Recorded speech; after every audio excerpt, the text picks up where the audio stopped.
it's one thing to be able to lie to the American people and have 69% of the American public back in 2004, I believe, uh, supporting invading the invasion of Iraq.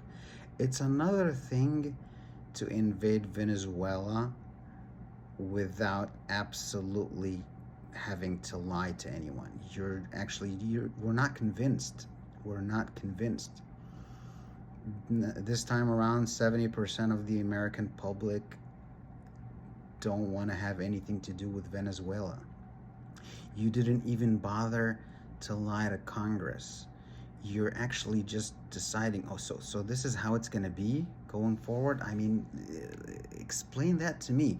So, Dick Cheney and George W. Bush and all these people wanted war in Iraq, and of course Benjamin Netanyahu, of course, we cannot forget that.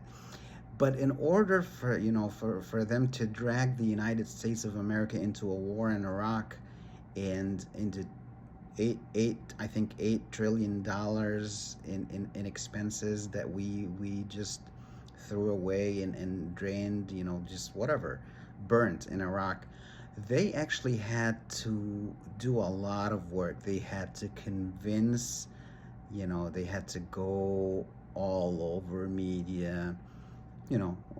Granted, corporate media, they own corporate media, so Israel just did this, and CNN, Fox, whoever it was, CNBC, whatever, they all said, oh, ho, ho, ho, we have to, it's one thing to have to lie to the American people and convince the American people that Saddam Hussein was involved in 9/11.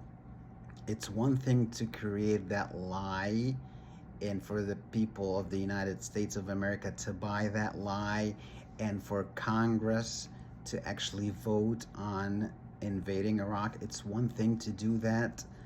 It's a completely different thing to have just one person named Donald Trump who gets orders from whoever pays him money, and in this case we know it's Miriam Adelson and it's Israel, and it's a completely different thing to have one person just go in and invade another country, which is Venezuela. I mean, we are not convinced. You didn't even bother to lie to us. You didn't